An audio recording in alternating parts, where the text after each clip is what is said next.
There is no greater illustration of our commitment here to NATO, which after all remains and should be a nuclear alliance, than our investment in our independent nuclear deterrent submarine force. Britain's commitment to the alliance, the bedrock of our defence, remains absolute. And in the last year alone, we have increased our contribution. We have been policing the skies of the Black Sea, we've been leading half the maritime missions, and we have been increasing our contribution to mentoring and training in Afghanistan. This morning, our Prime Minister is in Estonia, visiting the 800 British troops who, supported by our French and Danish allies, are leading NATO's enhanced forward presence and providing vital reassurance to our East European allies. NATO's principles of collective defence. Were North Korea to attack America, would you pledge our nuclear deterrent in support of the United States? And Secretary General, on that sort of same theme, H.R. McMaster recently said that they had drawn up plans to show the President for a possible preventative strike. Would NATO support the United States if they decided that a preventative strike against North Korea was their only option? Well, if I can try the first one and then Jens come in on the second. It's hypothetical to speculate on what kind of assistance the United States might want from its allies in any particular situation. We're working hard with the administration to use every diplomatic channel to bring this dangerous, provocative and illegal testing program to a halt.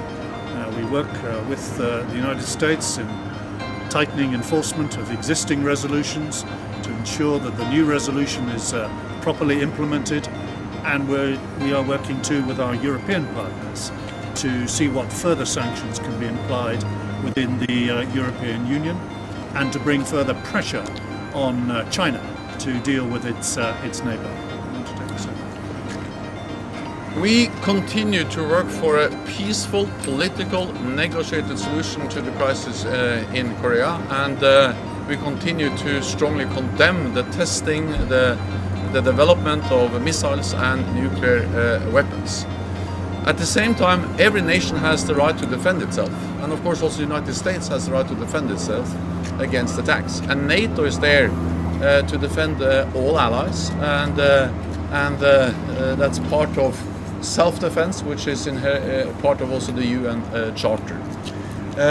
We will continue to work for maximum pressure on North Korea to create the conditions for a negotiated solution. We call on North Korea to abandon its missile programs and nuclear programs, and we support the efforts to step up the pressure on Korea, including with economic sanctions.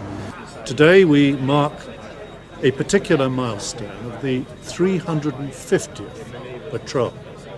So before I continue, I would like on your behalf to thank all our brave submariners and the submarine enterprise as a whole. For almost 50 years now, it is their efforts and those of their predecessors who have kept Britain safe every hour of every day. And this event today gives us a unique opportunity to remind ourselves of why our nuclear program remains so significant. First, as I said, it's about protecting our people. The nuclear deterrent we have here remains our only defense against the most extreme threats to our way of life. And those threats have been intensifying, whether they come from North Korea's testing program, launching ballistic missiles, reinforcing her reckless defiance of the international community, or Russia, not content with aggression in the Ukraine, ramping up its nuclear rhetoric, exercising in thousands on the borders of NATO. I wonder, Julian Barnes, Wall Street Journal, to the Defense Secretary. Russia tested a ICBM as at the end of the Zapad exercise. Their strategic subs were part of that.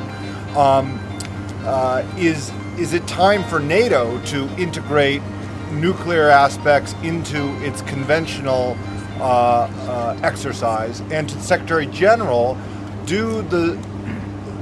does the sort of nuclear aspect of Zapad make this event today more important for NATO to emphasize its nuclear deterrent in the face of Russian tests and also North Korean tests?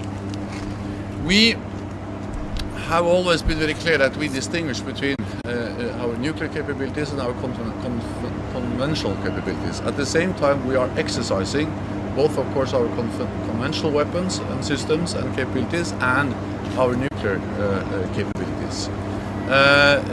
We have responded to a more assertive Russia. We have seen that over many years. They are exercising their forces, they are exercising their nuclear forces, they are invested heavily in upgrading both the conventional forces and the nuclear forces. And we have responded to that in many different ways, not least by increasing our presence in the eastern part of the alliance with the battle groups, one of them led by the UK. But we are not matching soldier by soldier or tank by tank or plane by plane or nuclear capability by nuclear capability what the Russians are doing.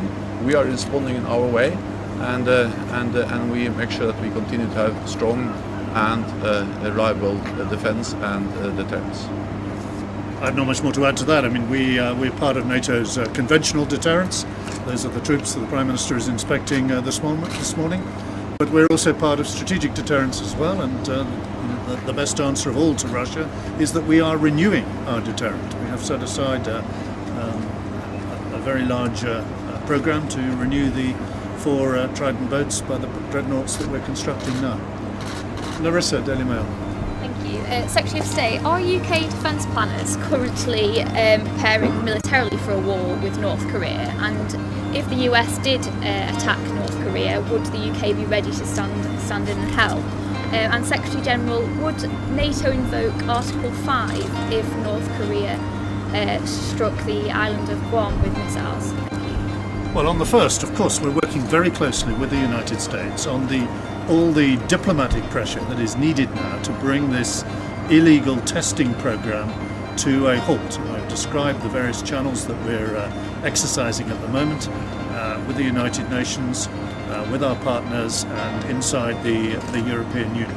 We have to exhaust every conceivable diplomatic channel before we start considering any kind of military action. So NATO is there to defend all allies based on the principle one for all and all for one.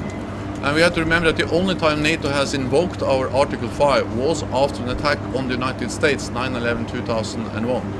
Having said that, I think I'll only add to uncertainty if I start to speculate about how we will react to many different hypothetical situations. We are there, we monitor the situation very closely. But I will not start to speculate exactly how we will react to different possible situations. Now, we remain here in the United Kingdom absolutely committed to the longer-term goal of a world without nuclear weapons. 2 years ago, I reduced the number of deployed warheads on each of our 4 submarines from 48 to 40. We reduced the number of operationally available warheads, and we remain committed to reducing our overall stockpile of nuclear warheads to no more than 180 by the mid-2020s. But at the same time, we have to be realistic. When I reduced those numbers, the total number of nuclear weapons in the world did not suddenly fall. We cannot now uninvent nuclear weapons, and our deterrent ensures that our adversaries are left in no doubt that the benefits of any attack will be vastly outweighed by the consequences. And that deterrent is not just essential for our security, it is essential for NATO's security as well. It forms one of the alliance's key centres of decision-making that complicates the calculations of our adversaries. What is more, many of the nations represented here today signed the Non-Proliferation Treaty in the late 1960s in the knowledge that they were covered from then on by NATO's nuclear umbrella, including the United Kingdom nuclear. Not only did that help halt the nuclear arms race at the time, it has also helped to cut the world's nuclear stockpile. And it is no coincidence that there hasn't been a major conflict involving any of the nuclear-powered states since the end of the Second World War.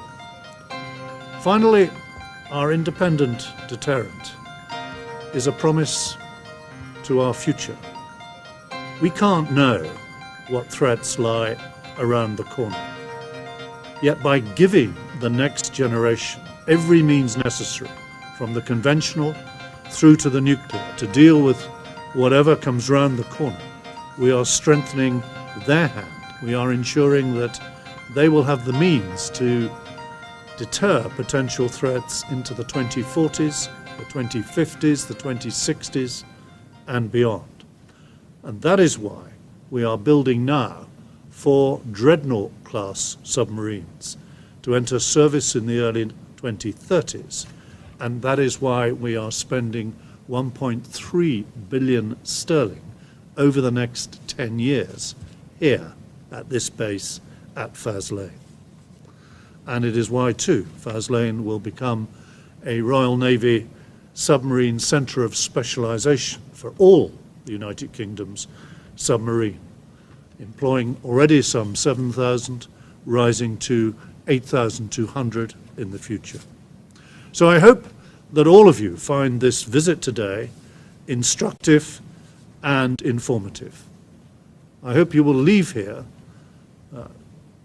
confident in the knowledge that we remain not just 100% committed to our NATO alliance, but 100% committed to our deterrent, a message that our Parliament confirmed in an overwhelming vote last year to maintain and renew our continuous at-sea deterrent. Now, we are never complacent about our deterrent as we look forward to next year's NATO summit and beyond.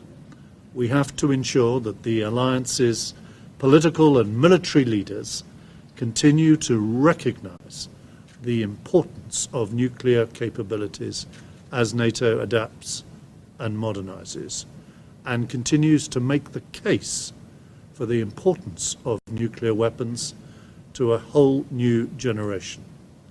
Our safety here, the strength of the alliance, and the security of the world depends on us discharging that responsibility.